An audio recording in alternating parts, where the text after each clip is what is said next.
Go ahead. All right, your question, where did God come from, assumes that you're thinking of the wrong, obviously it displays that you're thinking of the wrong God, because the God of the Bible is not affected by time, space, or matter. If he's affected by time, space, or matter, he's not God. Time, space, and matter is what we call a continuum. All of them have to come into existence at the same instant, because if there were matter but no space, where would you put it? If there were matter and space but no time, when would you put it?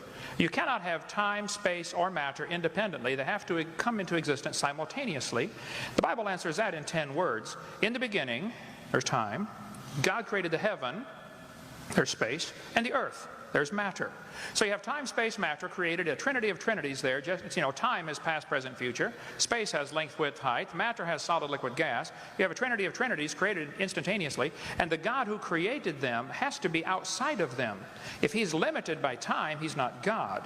The guy who created this computer is not in the computer. He's not running around in there changing the numbers on the screen, okay? The God who created this universe is outside of the universe. He's above it, beyond it, in it, through it. He's unaffected by it. So the concept that a spiritual force cannot have any effect on a material body, well then I guess you'd have to explain to me things like emotions and love and hatred and envy and jealousy and rationality.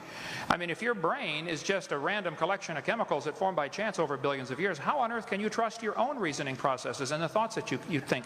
Okay, so your question, where did God come from, is assuming a limited God. And that's your problem. The God that I worship is not limited by time, space, or matter.